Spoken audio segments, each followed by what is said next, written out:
All right, here we go. Live episode 49 of the Grandsire podcast. That big 5-0 is creeping up fast. Our guest today, Farah Hannoun, of course, with MMA Junkie, one of the biggest MMA accounts on Instagram and a ton of other stuff. Farah, thank you for joining me. How are you? I'm doing good, thank you. I appreciate you having me on. Of course. I feel like we go back a long way, right? We tried doing a debate show a few years ago, and now I see how far we've come. Where the stuff looks good, the sound is synced up. Like it's pretty cool seeing how much everything's changed. Yeah, that's a good point. I mean, I can't remember what it looked like back then, but I'm pretty sure, like, at least that thick. I still need to step it up a little bit more, but you've definitely stepped up your setup more. It wasn't hard when you're using like the built-in webcam, my phone as the microphone and stuff. Like enough people were shitting on me where I knew like, okay, maybe it's time we upgrade a little bit and try to look better. Yeah, I mean, I still need some work to be honest, but we'll get there. MMA Junk, you guys do the stuff on video now. Have they asked you to like build some kind of studio or something, or are they just like just do your best? They haven't necessarily like asked me, but I mean, when things technically aren't great in certain interviews, like I know what needs to be done. So sometimes when you hear it back, you don't realize in the moment, and then you hear it back, like, oh, the audio's off, or the video is off, or something's off. But some things aren't in your control, like connection issues. I always have a bit of that. Sometimes I live in Egypt; we don't have the best internet in the world, but I try to make do. I'm curious about Egypt because that's one of those places. Like, obviously, people on the outside they think like the pyramids and the Sphinx and Mohammed Salah. What's life like in Egypt? I mean, because you're not originally from Egypt, right? No, I'm not, but I was born and raised here, so spent my whole life in Egypt. It's good. Like I can't complain. I had a great upbringing. It's not anything weird that people would expect. I had the same upbringing like any other kid would have. So it's not whatever weird ideas people have. It's not that. I mean, I did, the usual stuff all kids do. It gets weird as soon as you talk about Africa. Like I know you when you talk to fighters, right? Like Tayfon Chukwi and Sadiq Yusuf. They're like, we go to school and people ask if I have a pet lion or if I had a giraffe in my backyard, and that's America. That's America. Even France. Like I get asked about croissants, like I'm some sort of ambassador. And it's like, look, man, it's good. So people will. You said anything crazy, people will come up with crazy stuff. Yeah, I mean, a lot of people didn't know where Egypt was, so yeah, I mean, if they know the pyramids, they know the pyramids. But a lot of time, people will be like, where are you exactly? Or I don't think they pay attention to the time difference or the time zone or anything like that. For all I know, they probably think it's another state in the U.S. or something. So Yeah, there is an Egypt, Alexandria, right? There is an yeah, Alexandria, that's Virginia, or right. something. Yeah, there you go. That Egypt, USA. So. Who are you with? National soccer team. Like, who's your teams? I believe you have what Morocco. You have Egypt. I believe you have something else too. Which one's the number one team? Oh, that I support, or Yeah, number one, that you like support. ranking. Because no national team. Like you always have the one that you support, and then the others where it's Right. like, well, if the main one doesn't win. Yeah, yeah. Well, my mom's Moroccan, so I always support. I mean, it was nice to see them qualify for the World Cup, but it was kind of heartbreaking for Egypt not to qualify for the World Cup. So obviously, I want to see them do well. When they go head to head, I do cheer for Morocco, obviously. But they did go head to head in the African Cup, and Egypt actually beat Morocco. So otherwise, I would have loved to see them both in the World Cup. But Morocco is the only one who I know they had a bit of an easier path if people are paying attention to football at all. But yeah, Yeah. it was yeah. I like to see both do well. There was two. I don't remember what the games were, but it was Tunisia and it was Morocco. And I saw both of them. I was like, look, you have no excuse. Like, you guys are so good. There's no excuse to lose to these guys. Egypt, Senegal, on the other hand, you're just watching that game. And you're like, look, whatever happens, happens. And I don't know if you watched those live, but those were insane. Even the lasers. Like, I saw people Yeah, talking about it with the penalties. The entire game, people were painted green. Like, it was insane to me. Like, some of these fans, man, they don't mess around. yeah. A lot of Egypt's games went down to penalties, and I hate penalties because it's just like a, it's nerve wracking. B, it's like yeah, of course you've got your prolific scores and whatnot, but anything can happen. Like even so, it's like I don't like it when it goes down to the wire like that. But it was a tough game anyway, like Egypt and Senegal. So it was unfortunate. Penalties are only good when it's not your team. When it's somebody else, I love watching the penalties and who's Yeah, going to be the hero. But I found out when France played Switzerland at the Euro, I was like, oh no penalties. And you're sitting there, you're sweating, and it doesn't feel good. When it's somebody else, you're having fun. When you're watching your team and you see someone make it and stuff, you're sweating. It's not fun at all. oh yeah, it's the worst. I don't. It's not like I don't know. It's an argument to be made, but I don't feel like sometimes the better team will not win. So you could have one team outplay the other team the entire game, and then it comes down to penalties, and they won't win. So it's just like it's a lot of nerves, like having to step up and hit your penalty shot, and then you have to tactically select when your guys will shoot. Because I remember Egypt in one of the games, they actually that they won by penalties. I don't think Mo Salah even took a penalty. And then there was that game, I think it was the Senegal game, where everybody was missing. And I'm like, man, this is such a horrible penalty shootout. But like, I think it was just the nerves. Yeah, like everybody was missing. And it was just like, I feel bad for them. That's the thing about the penalties too, is it's mental. I mean, you're looking at the goalkeeper. He has to pretend he knows where you're going. You have to pick your side. You have to stick to it no matter what. And when Salah misses, you're kind of like, well, that's gonna mess the morale of the team because everybody else is watching the best player, and it's tough. Yeah, and then they're gonna roast him and blame it on him because he's the one that's supposed to come up big and what's not. So it's so horrible. It sucks to be in that position.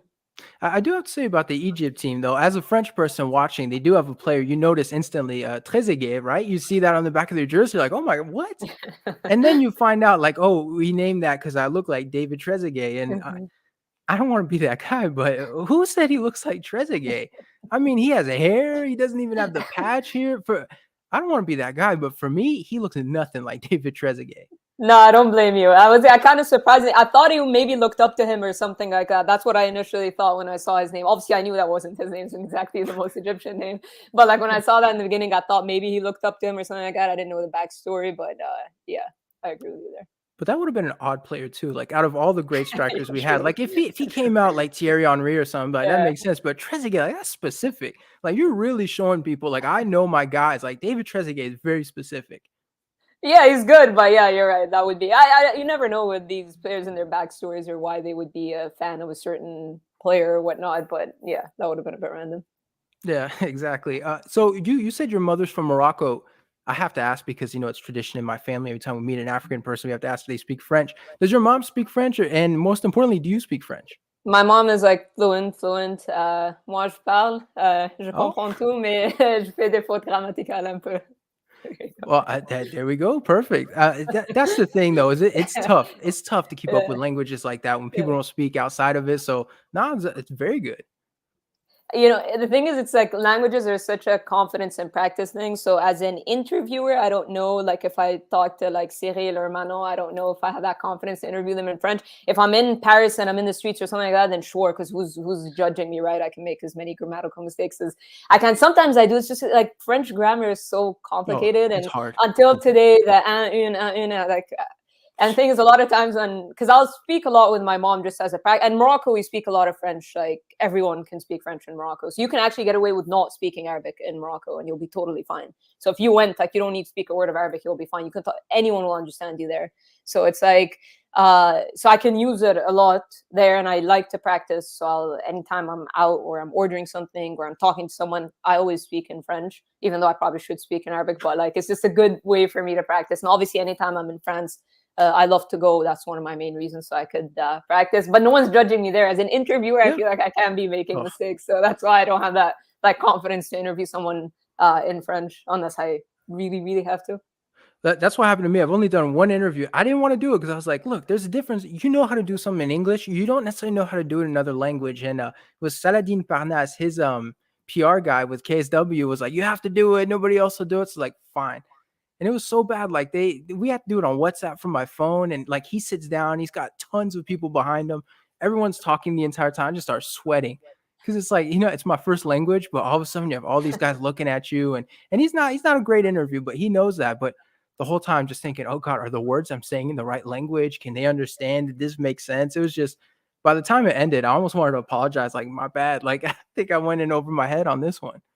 It's the same for me as like in Arabic. Arabic's technically my first language. Obviously, for like, I don't know, up till the age of 4 or 5, I only spoke Arabic. Yet when I did the stuff for Abu Dhabi TV, it's like, because I'm not accustomed to, there's a difference between having a casual conversation and like doing an analysis or a breakdown or something like that. So it's like when I had to do that stuff, I was like, all of a sudden, it's like I could not speak a word of Arabic for some reason.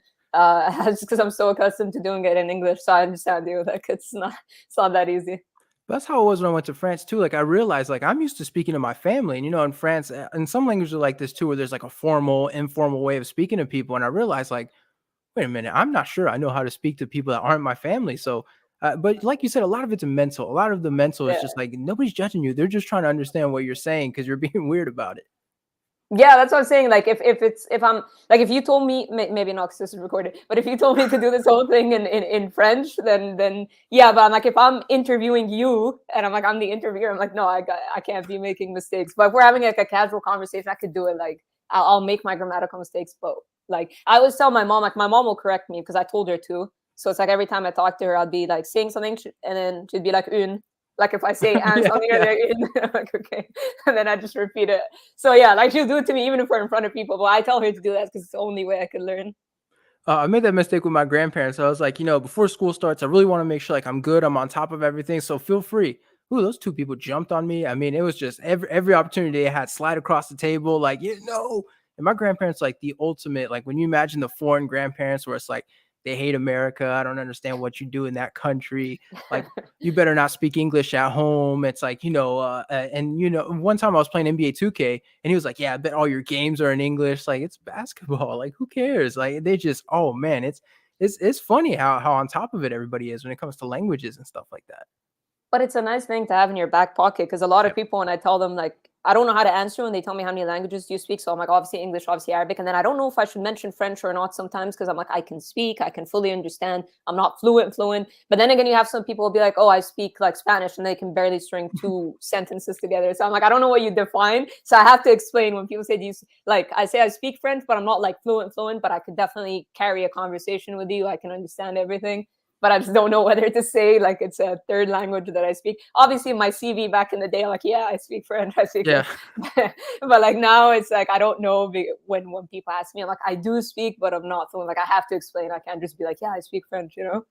Oh, and French people, like if you say this to a French person, they'll just instantly switch languages on you. It's like boom, and you need to be ready and you need to be fast and accurate. And it's like, well, hold on, I wasn't, just like a casual thing with my mom. So French people don't mess around with that.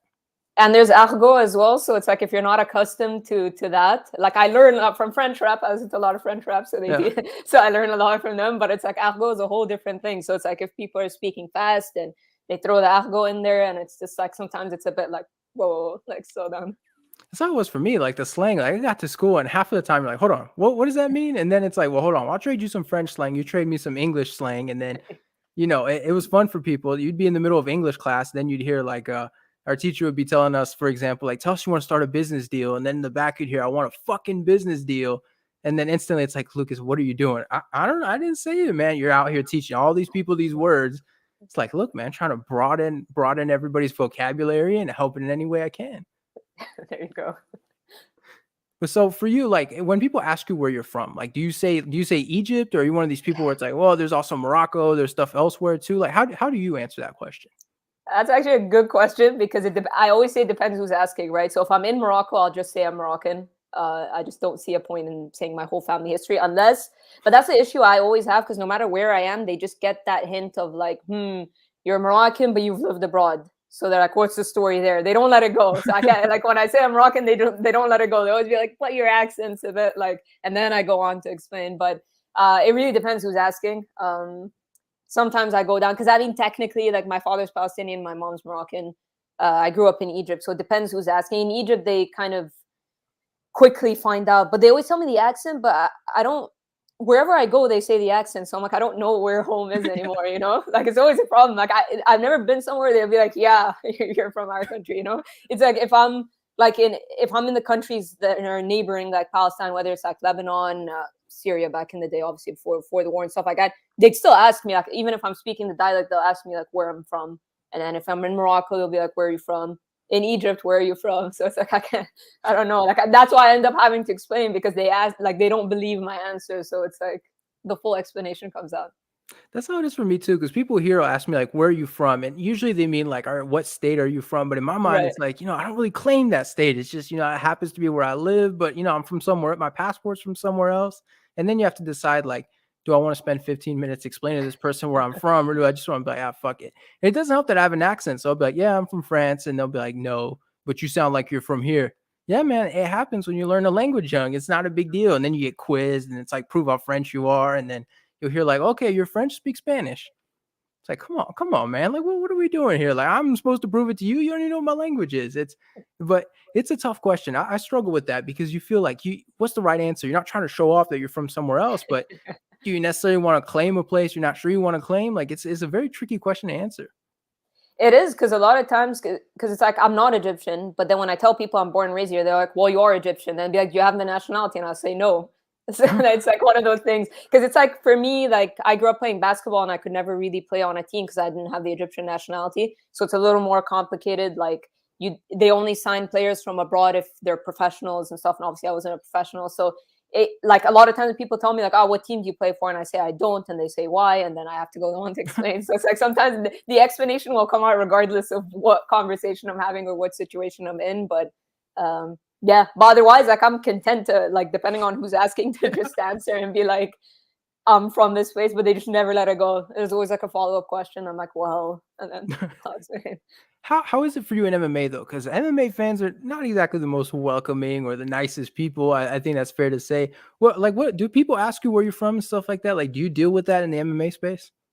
sometimes, but that's why I kind of threw up my two flags in my like Instagram and Twitter bio. It just makes life easier, and it'll answer their questions before they can answer it. So I think that's why I do it. Like it just makes it easier. But yeah, I guess it depends, right? Again, who's asking? Like sometimes I'll get Moroccan fans ask me, "Oh, are you from Morocco?" And I'll just say, "Yeah." Like I don't. If they follow up question, that's when I say it. But that's kind of why I threw up the two flags. Actually, my grandma's Syrian, so if I wanted to go that much into a conversation, but like it's an like because it's like all these different Arab countries, so it's like I can say I'm Arab, I can say that, right? I can say I'm from the Middle East, but technically Morocco's in North Africa, so I'm half there. Like, Right. no, Yeah. yeah, no need to get into these technicalities, but that's the thing. It depends how patient that person is. If they're trying to really make conversation, they really care to know my family history, then sure. But if someone's like, yeah, or even if someone, "Oh, are you from here?" I just be like, no. I don't even tell them, you know. So do people know that your Instagram account is you? Because I remember at some point you were booking interviews and people were calling you dude and bro and man, and you're kind of like, "Ooh, this is about to get weird." Like, do people finally know it's you?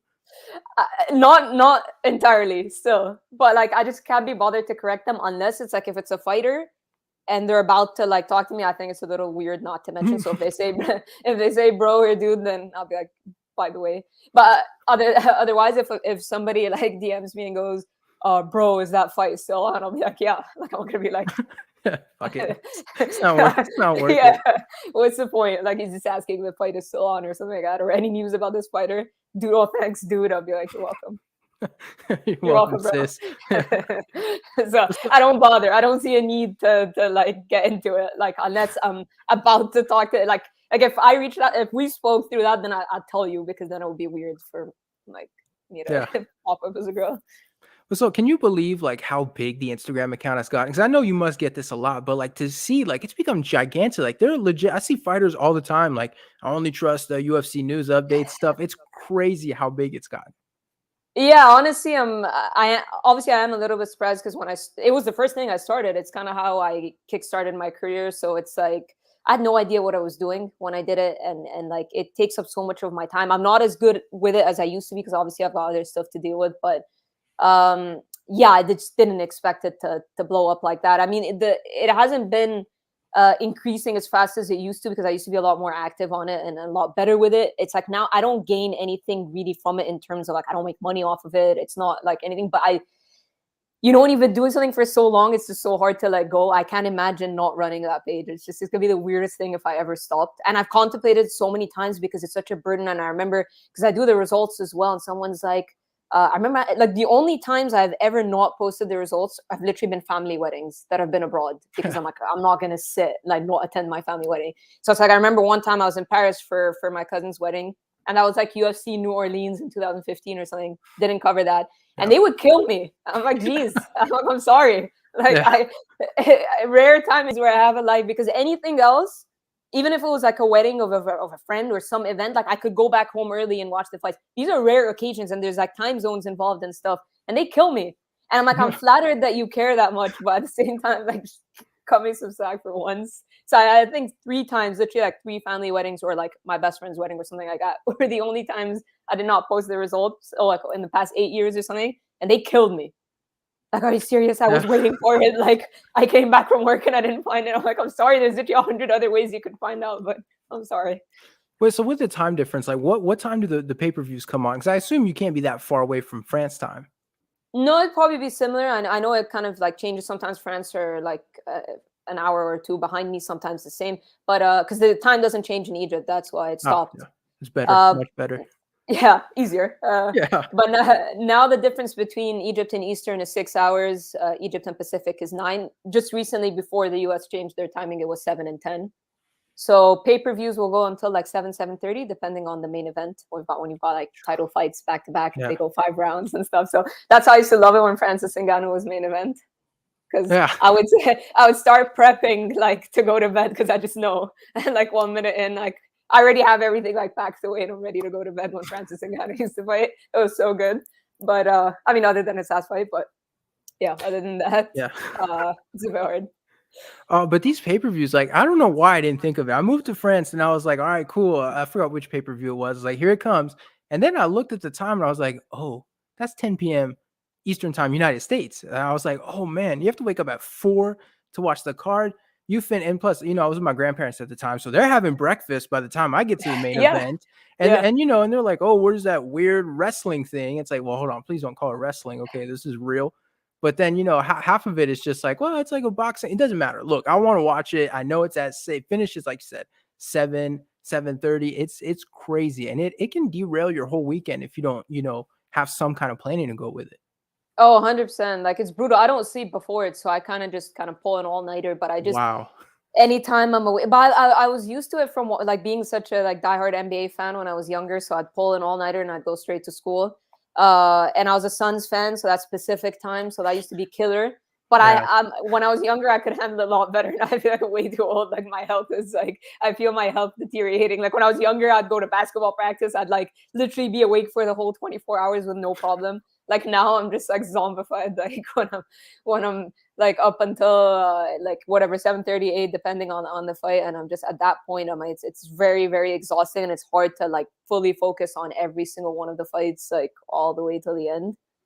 And I try not to fall asleep in between. Sometimes it's a little bit hard, but Yeah. That's the thing. You start to pick and choose the events because that's what happened to me. Like these last couple of fight nights, you're like, well, do I really want to spend all night to watch? Like the main event's great, but not the rest. And then you start picking and choosing. And then, of course, the one event you sleep through is the one where there are highlight knockouts all throughout the event. You're like, fuck, like somebody could have told me. I mean, it gets tough. It's tough being an MMA fan abroad. Like I know people always give England shit and stuff, but it is tough. Like you really want it if you're sitting there watching every single event. yeah, I mean, I haven't missed an event since I've like, well, minus the 3 wedding ones, but like since I started covering MMA. But like, there are these rare times. I try to like drink a bit of coffee to keep me up and stuff, but there are these rare timings where like out cold, and then Joe Rogan's voice or Daniel Cormier's voice would wake me up, and I'm just like, hold on a second, what happened? And I'd like just jump up, and like my heart would jump up. But like I'm lucky that the commentary will do that for me. Like Yeah. where like if a knockdown happens, I'm like, oh crap, what happened? And I realize I just sat through a fight and a half, and I'm like, damn it. But some of those are like sometimes where I can't control it, but otherwise it's like I try my best to like stay awake. But so do you have are you watching your broadcast in American English or do you have like somebody that takes over in Egypt or are you able to watch them with the regular guys? The regular guys, and the reason I do that is because it's like I write a lot about these people, and it's like not that the Arab, like I personally know the Arab commentators and they do a great job, but it's just the purpose of I happen to work in the MMA industry and I write stuff, and DC Cruz, all these guys, like they're actually they were our fighters as well. So it's like for me, I kind of prefer to have the English commentary on just for that reason, for like work purposes. But yeah, you get the option to switch between the two. So that's the thing. In France, I got the French commentators, and I don't know them personally, so I'm gonna talk shit about them. But it was not good. There were times like, "What are you guys talking about? Are you watching the same fight?" And then they would butcher the names, and then if they didn't have the term in French, they would just say it weirdly in English. It was just it got bad at one point. Like I was watching McGregor Habib, and the French commentators, like towards the end, they were just saying some things. I had to turn it on mute. I was like, "This is terrible." Like you guys, like, what are you guys saying? Like you want to feel like they know what they're talking about. And that was a big problem I noticed, which to be fair, that you go to France and you try to explain UFC and it's impossible, but still like, there were times where it's just distracting how bad it was on the broadcast. The thing is, I never understood like, because obviously we speak both languages. Well, for you, like French and English, and for me, Arabic and English and French apparently. But I mean, like I never understood the importance until I was doing the work for Abu Dhabi TV. And sometimes, like when I'd interview someone and I want to get the interview out quickly, and they tell me we need the translation, and I'd be like, just get the interview out. This cool moment happened. Like I remember the whole like McGregor Holloway skateboard thing. I'm like, you need to get that interview out Yeah. ASAP, and it takes time to do the translations and stuff. I'm like, I don't care, just get it out. And then and then I think we got the clip out, but then so many fans complain. Obviously, the fans that don't speak English, they're like, this is UFC Arabia. It's like Abu Dhabi TV. Like, what are you doing? So it's like selfish, I guess, on my part to be like, just release it. Like, I don't care. But I understand for people who can't speak the language, I can only imagine how clueless they must feel watching an interview in a language they absolutely can't speak. So I guess it's kind of selfish on my part where I'm like, just release it. I don't care about the translation. But yeah, I guess that's the reason why they have these things. So what did you think when that whole moment happened? Like, did you? I mean, because obviously we have to think in terms of promoting ourselves and having eyeballs, because that's obviously how you get ahead in this industry. Did you think like I'm about to go viral because I'm a part of this moment? I kind of sensed it because it's just one of those things, like, because first of all, like I was one of the last people to interview McGregor, and that nice McGregor, that Fight Island McGregor, he was doing a lot of media, a lot. And I know it was mostly like broadcast partners and stuff like that, but he did hop onto some other stuff. So there was so much McGregor content to consume throughout that week. And I had him one of the last people. And it's like, of course, I'm going to end up repeating some of the questions. And I'm not going to ask him where he got a suit from. That was probably the only question left. So it's like, and I have a different audience. That's what people don't understand. Like, oh, we heard that question before. I'm like, well, I know you're a diehard McGregor fan, and I know you've opened all 27 of his interviews, Right. but I have a different audience. So I can't go in, take McGregor, and just ask him about like what he does on a Sunday night, you know? Like, so it's like there are certain questions I have to ask as well.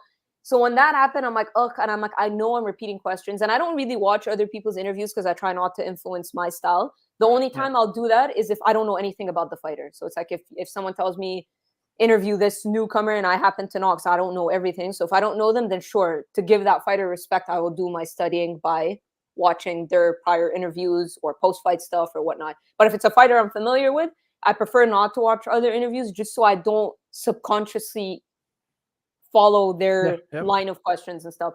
So I wasn't watching any of the McGregor stuff, but I'm sure I'm repeating stuff. Like I'm not coming up with some, like, you know, Habib, all this stuff. I'm sure I'm asking him what everyone else is asking. So when I was sitting down with him and interviewing him, I'm like up before that point, I was like, okay, I'm sure like this is what everyone has heard. And then when that moment happened, I was like, thank God.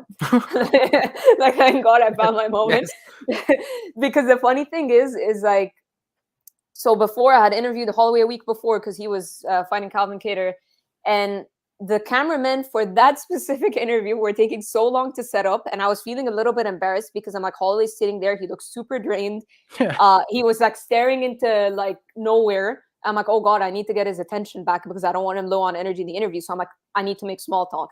And we're in we were in a bubble. So I'm like, what am I even going to talk to him about? So I was like, I'm like, what have you been up to? I'm like, are you the kind that like stays in your hotel room, or are you trying to like get outside as much as possible? And that's when he told me about his skateboard. So I'm like, look at how things line up. It's crazy. So he was telling me I brought my skateboard with me, and I've been skating around. Like the hotel had a bit of like an outdoor area. And that was the only area they were allowed. They weren't allowed to walk past it. So when he told me that, and then that's why when the McGregor thing happened, I'm like, I had the perfect answer. I'm like, I do think it's him because I'm like, I know he's been skateboarding. Otherwise, I don't know how I would have reacted to him saying, is that Max Holloway? Like, what was I going to say? So it kind of worked out perfectly in that regard. I got lucky. I'm like, the only fighter I made small talk with was Max Holloway about the skateboard. And then that happened. So like, I just got very fortunate. Yeah, for the whole thing. That's the thing with these big fighters too, is that I know they complain about, we always get the same question, which is fair because there's some people, they sit down and their 2 interviews, they look exactly the same, just the host is different. But at the same time, with these big names, like you do so many interviews, like how do you want us to avoid that? Like you said, where'd you get your suit? I don't care. I don't actually care where you got your suit. I couldn't afford it anyways. So it's, you know, they do so many of these things, and they've talked about everything. It's like, how do you want me to find something outside the box? Like I can try, but it's like you put everything on in your life on display. And to find the one thing, especially with a Connor, that feels impossible.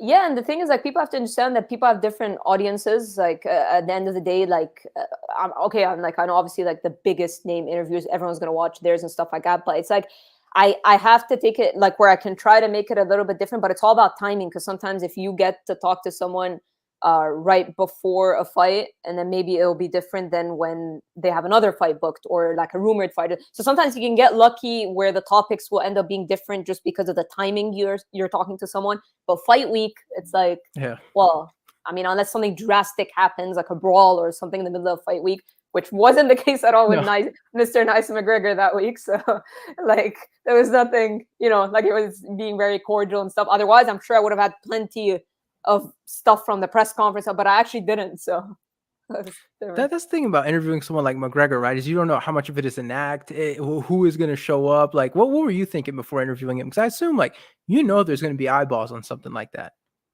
Yeah, I don't know, because I could tell from prior, like that his vibe was very chill and very grateful, and and I know you can't, like, in the UAE, it's a little bit different. You can't get too crazy in the UAE, so I don't know if he was being warned. But anyways, he was like very cordial with Poirier anyway, regardless of him being in the UAE or not. But I know over there it's not the same as if they were in whatever, in the US or whatnot. So I don't know. Like I think because, like I said, I got him towards the end, so I was kind of expecting that vibe from. But he did, like, he always has these like good quotes or one-liners and stuff. It's just he probably said them to everybody else. So yeah.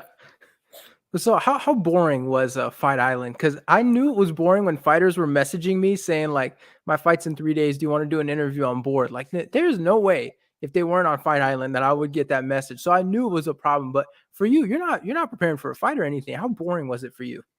Well, I wasn't there in July. That was the first Fight Island. The second one in October, which I believe was the longest one. I think it was 5 straight weeks. So it was like around 40 days in the bubble. That was a bit tough. Wait, you were there all 40 days? Yeah. Wow. Wow. So Yeah. there was a basketball court. You don't understand my reaction. Like, I remember I was in quarantine for 2 days, like until the COVID test was on. Those 48 hours were hell. So I don't understand how people do 2 weeks in New Zealand, Australia, and Canada or whatnot. 48 hours was even though I had work to do, it was way too much for me. But No. I remember, obviously, all I was doing was like on social media and stuff. And I remember, I think it was Tajara Eubanks, or I can't remember who it was, posted a video of her on the basketball court. I'm like, hang on a second, there's a basketball court. You don't understand like how happy I was. And I had no idea it was right outside my hotel too. I thought it was like the Fighter Hotel, which is like 5-minute walk or something. And then the second I put on, like, I didn't really have my basketball clothes because I didn't know that it was a basketball court, but I had these trainers that I brought for the gym. And as soon as quarantine was over, I'm like, I'm gonna go look for this court. And then I get out of the hotel and it's like right in front of my face. I'm like, so that's the first thing I did, literally, was walk out to the basketball court, and I just started shooting. And I spent like so much time there, even when it was like scorching hot before I had to record and stuff at like 10 a.m. Like Dubai, Abu Dhabi weather gets super hot. And I was like, almost had a heat stroke one time, but I was just so happy because I'm so accustomed to being on the court. So that helped a lot. Did you get to play with any fighters? 'Cause I know there's some fighters, like some of them you watch them shoot, you probably should not be shooting on camera, and some of them that are actually really good. Did you get to play with anybody? I did, actually. I got to play with Joaquin Buckley and his team. That's the funny thing, because that was like right before his viral knockout, right? So he comes in with his team, and they were just standing there, and I could tell they wanted to play. So I was like, do you guys want to join? Although usually I don't like people interrupting my workouts, but I'm like, sure. I'm like, he's a fighter. So Yeah. So they come in and we play 2-on-2, me and Joaquin versus his 2 coaches, and we beat them pretty easily. He could ball. He had a nice like turnaround jump shot off the glass that he'd do every single time. I'd like lob it to him kind of, and he'd take it like an alley-oop. It wasn't even meant to be an alley-oop. Like, I'd just pass it to him inside, Yeah. and he'd take it, turn around, and like shoot it off the glass. He had a really nice shot there. So I spent some time with him on the court, and then I ended up interviewing him back in my room because I didn't have like the camera crew weren't there and stuff. So I told him, like, I'll go back to my room and we'll do it over Zoom or something.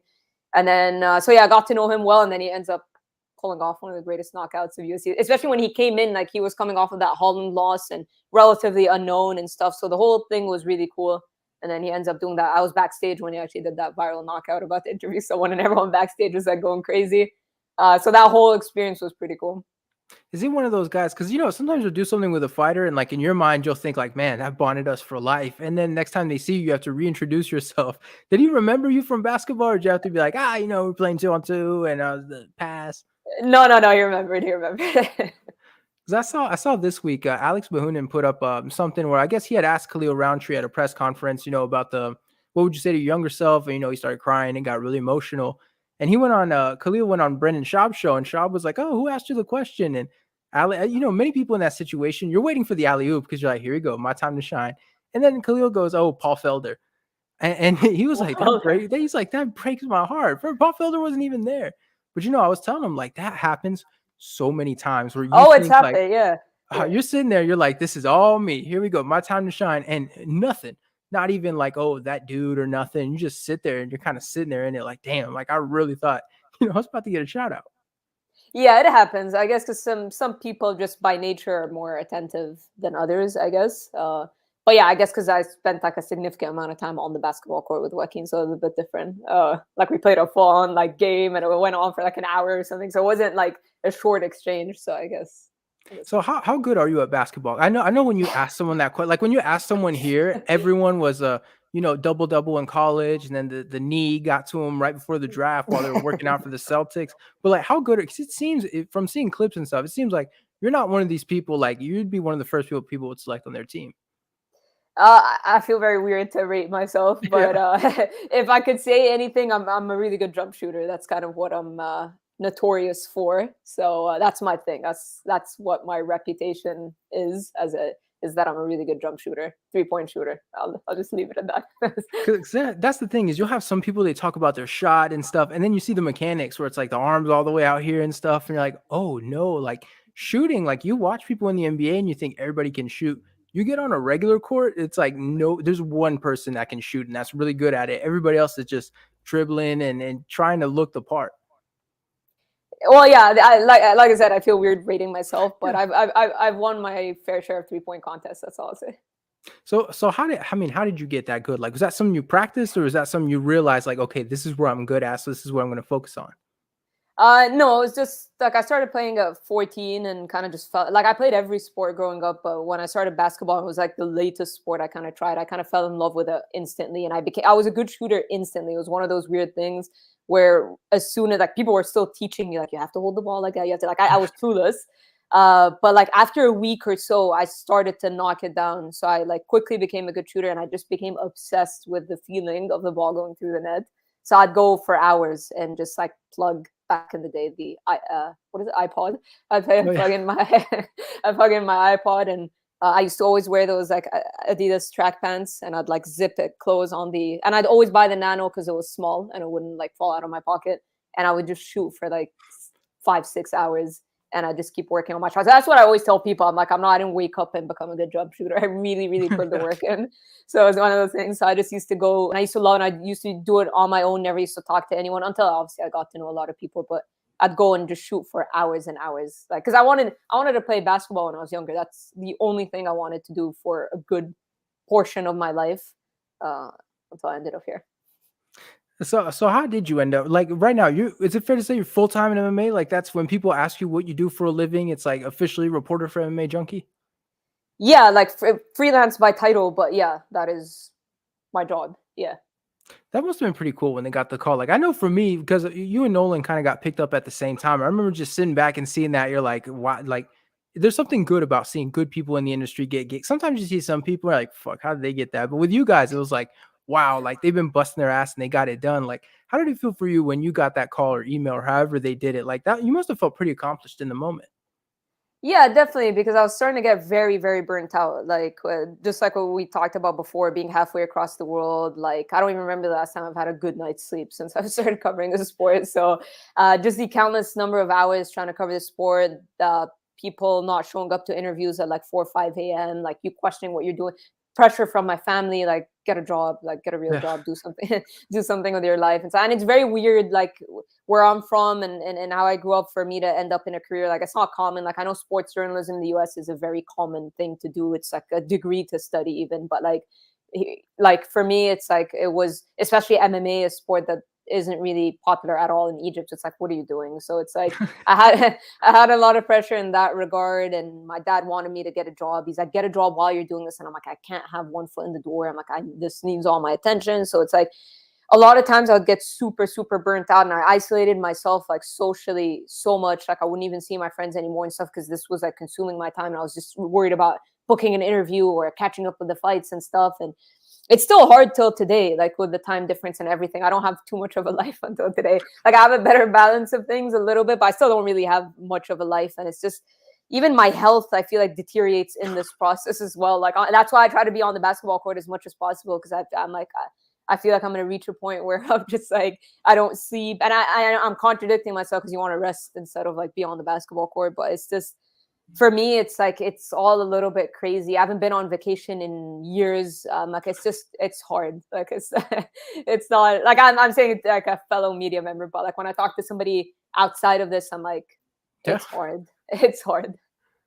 That's the thing too, is people, it's always like you have to make a lot of content, you have to be on top of it, and you have to be like in the bubble. Like you have to be on top of everything that's going on social media. You have to make sure you're talking to fighters regularly, getting stuff booked. And like you mentioned, when I was in France, like there, and I'll call him out for this. I had an interview with Rafael dos Anjos. I'm still young in the industry. I'm excited. Former champion, one of the nicest guys in MMA.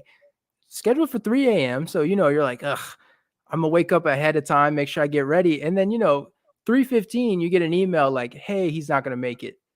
And all of a sudden, you're like, shit, like had I been in the United States at 9 p.m., that's fine. But here Yeah. at 3 a.m., like, oh, this time is dedicated for you, because I should be sleeping. Like, people don't realize, how much more difficult it is when everyone's asleep during the day and then everybody's done with their workouts in the middle of the night for us. Yeah, that's the thing. And it's like a lot of times when I like book these interviews, so I wasn't sure if they even knew that I was in this side of the world. So when I do it through other people, I vowed that I would stop doing the whole 4 or 5 a.m. thing, because I'm like, I gotta like respect my health, my mind, my body. I'm like, I can't do this to myself anymore, whether they show or they don't. And I have to get up and put makeup on and stuff like that. I'm like, I Right. can Yeah. barely see it in front of me like right now. So it's like I kind of try to put a 2, 3 a.m. tops. And when you're dealing with like Australia, sometimes it's hard, because it's either gonna be early for them, late for me, or vice versa. And it's just hard to coordinate. And I can't expect it to be late for them, because I know they Yeah. sleep a lot earlier than I do. I do sleep quite late, but that's just only to keep up, because I'm covering an predominantly American-based sport. So I can't be going to bed at like, I don't know, 11 p.m. my time, which would be, I don't know, like 4 p.m. I imagine going to bed at 4 p.m. Eastern, 1 p.m. Pacific. I'm like, are you joking? Like the day didn't even start in America. So it's like, I can't, like if I want to keep up, if I want to cover the sport. So I sleep around like 2, 3 a.m. Like that's the only way I can like keep up, and I don't sleep too many hours. So I kind of vowed to respect myself a little bit more, because I'm like, I can't keep doing this to myself. Like it's impossible. And it's not like anyone cares, right? Like I'm not gonna go to the fighter and be like, I'm so tired, Like you're not gonna say those things. So it's like sometimes I'll put like a maximum limit, like 2, maybe 3 a.m. tops to book an interview. And after that, I'm like, I won't accept any later. My wake-up call came with Khalil Roundtree, 'cause he's in California, and they're like, hey, he wants to do it after training. There's a 9-hour time difference, like you mentioned earlier. So I was like, California people, it's never at a reasonable time. But I was like, sure, I'll make it work. It's like, yeah, I forgot what the time was. It was like 7 p.m. for Khalil, and that used to be, yes, whatever, just get it booked. And then I Yeah. realized it's at 4 a.m. And I was like, that's okay. That's Khalil Roundtree, who's going to fight Saki. Like, it's going to be a great fight. I was like, I need to make sure I interview him. I did the interview. I looked terrible. I was tired, face was swollen, it was in the middle of the night. All the comments. Nobody cared about the interview. It's just, this guy looks like shit. This guy, that everyone was shitting on me. So I was like, okay, going forward, that's it. That's it. No more. Because you know what? What if the fighter's thinking the same thing too? So after that, that was the wake up call. I wish it had been a little bit more gentle, but that's when I was like, all right, no more 4 a.m. Like the people have decided for me. Yeah, that's another thing, like the people jumping on the comments and stuff like that. And it's like, especially if you've done it at that kind of timing, even if they're not commenting on your appearance or the interview itself, and you're just like, man, like You know I how didn't hard I'll really. do this? Yeah. Yeah, it's just, I remember, I'm not gonna name the fighter, but when I was in Dubai, I think it was before Fight Island or after Fight Island, the one in October, I had booked an interview, and it was scheduled for 2 a.m. Dubai time, because Dubai is even worse than here. It's even like 2 hours ahead of Egypt, so it's even Oh, harder to coordinate. Um, so I remember the internet in my hotel was really bad, so no way I could have done it there. So I take an Uber, whatever, a cab to my cousin's place, and it was quite far, and then I stay there, and my poor cousin wanted to go to bed, and I had to keep him up.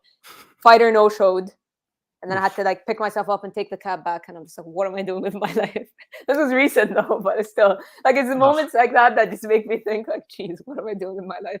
But I used to get a lot of those moments like back in the day when people would no show at 5 a.m., 4 a.m. And and then you all these voices in your head of people telling you like, what are you doing with your life? You start questioning yourself, and I'm just like, what is this? Like, nothing makes you feel worse than moments like that. But it's like, yeah, it still happens till today, and will continue to happen until God knows when. Which is why I don't want to be booking them at like 3, 4 Yeah. a.m.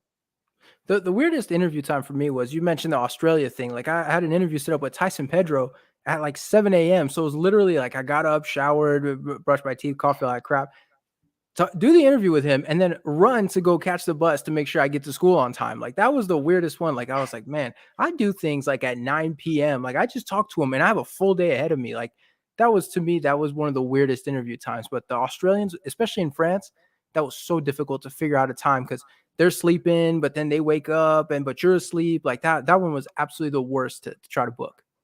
Yeah, I remember. I can't remember if it was Whitaker or Volkanovski. I did one time at like 7, 8 a.m. That's very early for me. I don't wake up that Yeah. early, especially when I go to bed at like 3 a.m. So that was like hard to have to get up with an alarm, put the makeup on and stuff like that. But they showed up at least. So for you, when you joined MMA Junkies, it's been what, 3 years now, I want to say. Like, Almost, yeah. how's that improved your stock though as a reporter? Because you know, you got the blue check mark on social media, MMA Junkie. Like, people, like, even before, like, you're with a big outlet, people are always, oh, who is this guy? There's no question. There's no question on who you are now. Like, how's your stock rose since you joined MMA Junkie? Definitely higher. I'm pretty sure, because there are a lot of people who will like follow the outlet but not follow you necessarily. So I'm sure like yeah, I mean, naturally, there's like just more credibility, I guess, like in terms of reporting and stuff. Because I'm sure when I was breaking news as just Farah as opposed to Farah for MMA Junkie, I'm sure it's a lot more believable when they see it come out of MMA Junkie than just my name. Um, so yeah, I guess credibility is probably the biggest thing, and notoriety for sure, but the credibility part, probably. Oh, fans are the worst when it comes to credibility. Like, I've seen people break stuff and they'll be like, source. I'm the source, dick. Like, I'm reporting it. Like, what are you talking about? That people are the worst. And then sometimes you have people break stuff that you know for a fact there's no way they know that, and everyone's retweeting them and celebrating them. And people are so weird when it comes to who's a good source and who's not. I think that's the thing, or the mistake a lot of people do when they're on the come up, is that they're so desperate to break news that sometimes they won't verify their sources properly, and they hear something, because there's such a process that people don't understand.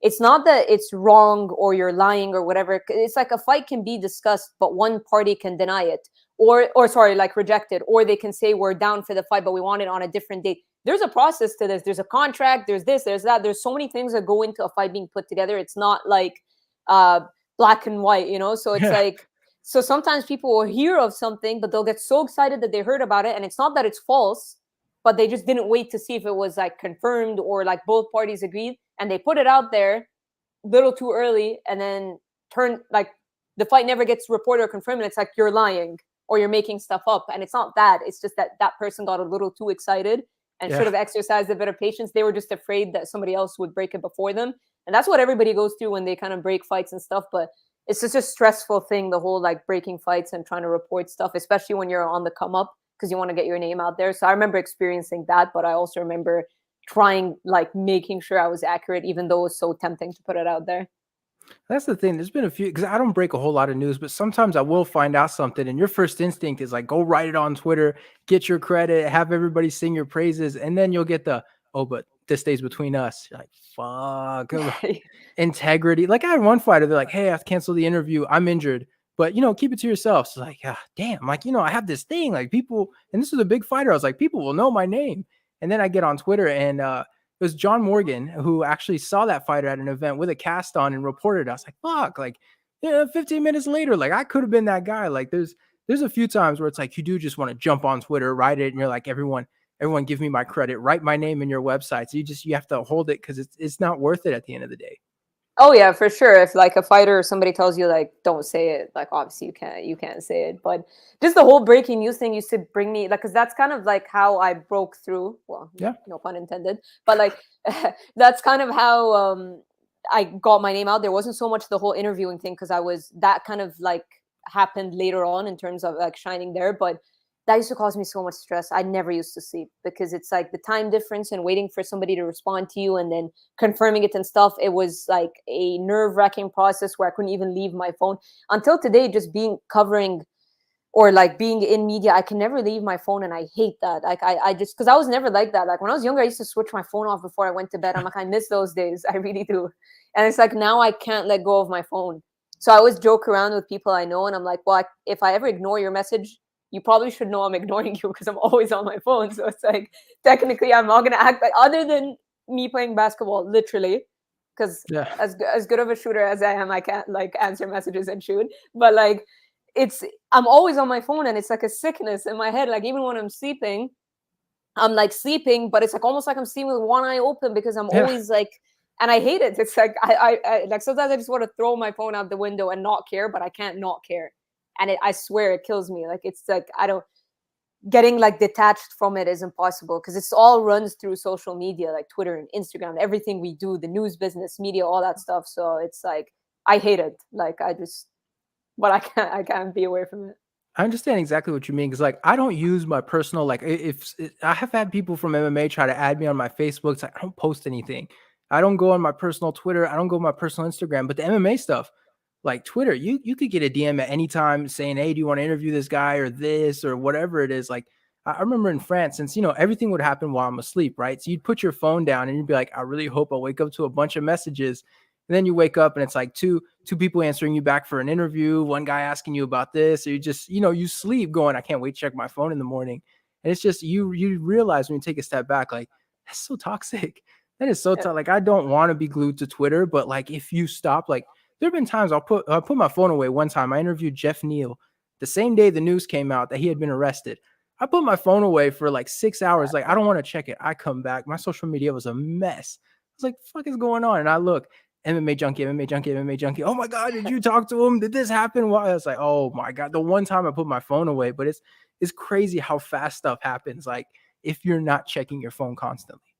Oh yeah, and it's nonstop. That's the thing. Yep. Exactly. Sometimes I leave my phone for 10 minutes, Yep. and I come back. 10 minutes. I'm like 10 minutes. I tried to leave my phone and have a bit of a life, or do something, or disconnect, or sleep, or whatever. And I always get paranoid. Like even when I'm playing basketball, like I don't water breaks for me are checking my phone, and I forget to drink water. So I actually never drink water when I work out. I swear. It's like everyone, because I'm like they'll kill me if I step outside in the middle of the game. So it's like if we're playing pickup and someone like needs to tie his shoe or do something, and I got to my run away and I look at my phone, and sometimes I'll see something that I wish I didn't see, and I'm just like I need to attend to it, and they'll kill me, and I'll be like, if I take a long time, I'll be like somebody sub in for me, and so it's horrible. It's like What's the biggest thing that you could tell us? Like you put your phone down, you missed it, you came back to your phone and you just for a second you had to drop everything. Like what's the biggest thing you remember like you missed? And then when you check that phone, it was like, oh wow. If oh, you it's a good remember. one. I'm trying. Well, actually, I remember saying not exactly this case, but I remember I flew to London one time, and as soon as I landed and I connected on Wi-Fi, that was when RDA was out of the McGregor fight. Oh, And I wasn't with MMA Junkie or anything like that. It was way before, but I was like, oh my god. But actually, the news came out like only 3 minutes ago, so I got lucky because I didn't have internet for the full like 4 or 5 hour flight. But like 3 minutes after I connected at Heathrow, and I'm just like, oh my goodness, like because I like anything McGregor related is always like, and I used to like post on my Instagram page at the time, but being 3 minutes late for me was like madness at the time. So, so I was like, I remember seeing that, and I'm like, instead of like being like getting my luggage and stuff, I yeah. was just worried about posting about that. But yeah. That was such a fun day on Twitter. I was still in high school at the time. I know people have to give me shit because I'm a kid or whatever, but I just remember like a teacher's talking to me. I don't care. I'm scrolling through Twitter. Here's Paul Felder running on a treadmill. There's Donald Cerrone in a sauna. Like everyone's trying to make this fight. And then Nate Diaz pops up, and I'm sitting there looking at my phone like, oh my, are they gonna give it to Nate Diaz really? And it was like at that moment, nothing else mattered. Like I was glued to my phone. Like, what are they gonna do? I can't wait to see it. Yeah, no, I'm telling you, it's madness like this stuff. Because MMA, I feel like more than any other sport, it's just there's always something. It never sleeps. It's such a crazy sport. I feel like if I covered football or soccer, or tennis or something, like sure there will be news and headlines, but nothing like MMA. MMA with all the legal stuff, with all the like fighters getting injured, like matchups being made. This person said this. It's such a wild sport to cover, and it's just nonstop, and there's no summer break and Yeah. everything. So it's just like it's never ending. So it's just hard to like completely disconnect.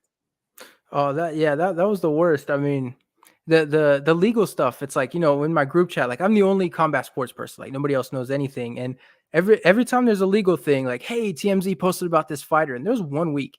Every day I got at least 2 articles. It's like Chuck Liddell, Chael Sonnen, all these people. And after a while, I'm like, hey guys, we're more than just people getting arrested. Like we're a real sport. Respect us.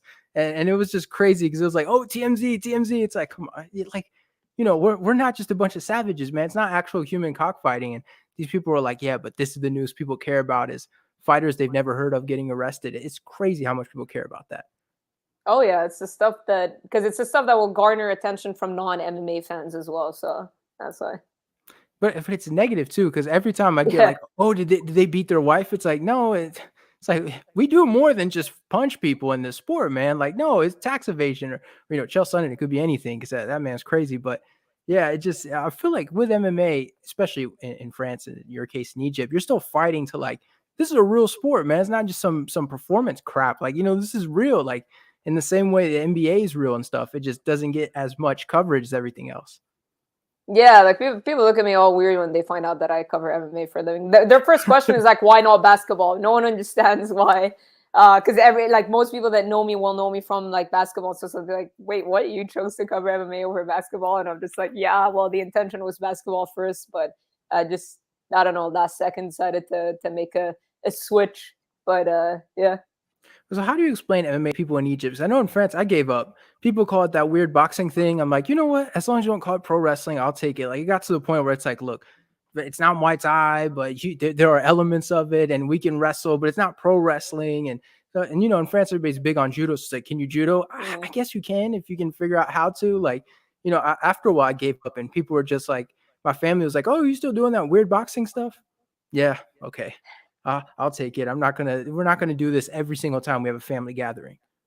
Yeah, like no, I always just break down the separate disciplines and I say it's a mix of all that. So yeah, because like wrestling and boxing is quite I don't know if big is the right word, but like we've had in Egypt like some notable names do good stuff, whether in the Olympics or whatever. So I'd just say like it's a mix of boxing, wrestling, all the individual martial arts. Obviously, jiu-jitsu is big in the UAE, so they know what that is.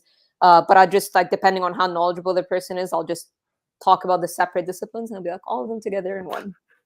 The worst for me is when people say pro wrestling, like, is it a kind of pro wrestling? It's like, I will not let you disrespect my sport like that. Like, I don't like wrestling. It doesn't mean I don't respect the people, but it's like, no, this is not a performance thing. We're not hitting people with chairs and then insulting people on the mic in the middle of the ring. We are doing that, but not in the middle of the ring. Like, people have these wild ideas, and you get to a point where it's like, is it, it's fighting. Is it that hard to explain to people that, it's just fighting and you can sort of do almost anything?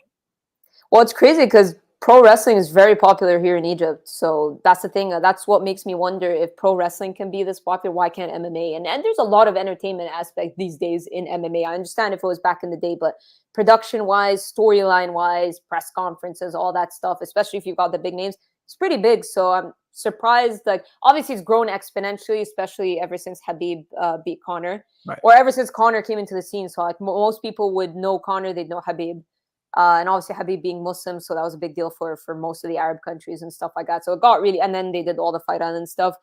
But yeah, when I see how big pro wrestling is here, I'm like, why can't MMA be as big? But Well, I don't know if you followed this. A while back in France, we had two rappers, which you're probably familiar with, Booba and Caris, that wanted to have at one point it was an MMA fight, then it was a boxing match. I was debating this with my friend where he was like, well, I don't even know what MMA is. I want them to pro wrestle. I was like, are you serious? I was like, you'd rather they perform a fight rather than strap on the glove? He's like, yeah, because you guys there's storylines and they might hit a guy with a chair. And I was getting kind of passionate about it. I was like, look, man, you'd rather a scripted hit a guy with a chair rather than two people fighting. And listen, MMA is one of those sports that you can get sloppy real fast if you don't know what you're doing. And honestly, it's kind of fun. I was like, you're telling me you'd rather that than watch two guys lace up the gloves and fight for real? It's crazy to me that it hasn't caught on because it's kind of like a pro wrestling without all the performance crap. I was about to say, I mean, McGregor's throwing dollies through buses and stuff, so we get our fair share of stuff I got in MMA as well. So, yeah.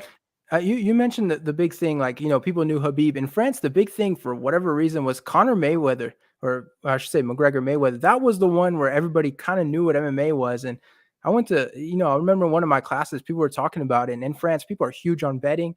And everyone's like, yeah, I lost so much money on McGregor. And so many people were saying, I was like, are you guys stupid? Like, really? Did you know McGregor from boxing? No. It's like, okay, so why are you guys betting on it? Well, I don't know. But I was just glad they knew someone, even if it had to be McGregor. I was just glad there was something where they can pinpoint, like, oh, we do know something of it. I think that garnered quite a bit of buzz from what I remember here. Maybe that helped in terms of McGregor's popularity for people here. So yeah, like it was always. But now I feel like there are more like Adesanya. I see pop up a lot. People ask me because now people know I cover MMA for a while. For a long time they didn't, and I never really talk about it, especially to people I play basketball with. But I think people caught on now eventually with the sport getting bigger. So I always gauge like how popular a fighter is, at least here, based on who they ask me about. Yeah. So McGregor, Habib, Hamzat, Adesanya. Adesanya is part of that pack now. Yeah, that's pretty. Yeah, I'd say those are kind of like the top four that I get asked about. So yeah, like certain. It's starting to get out. Grow. The list is starting to get a little bit bigger now. That was the thing when I saw all these French reporters at the press conference for Gan and Ganu. I was like, man, you guys are, I was in France and I did not see any one of you guys talking about any of these fighters, any of the sport. And all of a sudden, because you have a French guy, let's all pretend like we were covering it. It was so funny to me watching people like pretend like we've been in the bubble so long. And, if anything, the American fans came away saying we never want to hear from French people again. So it's just Yeah, they were terrible. they were a bit they were what's the word I'm looking for? They were a bit like kind of aggressive with their approach in the press conference, I remember. Yeah. Ugh. Well, I feel like that's a great point, a great place to end it, right? Shitting on the reporters.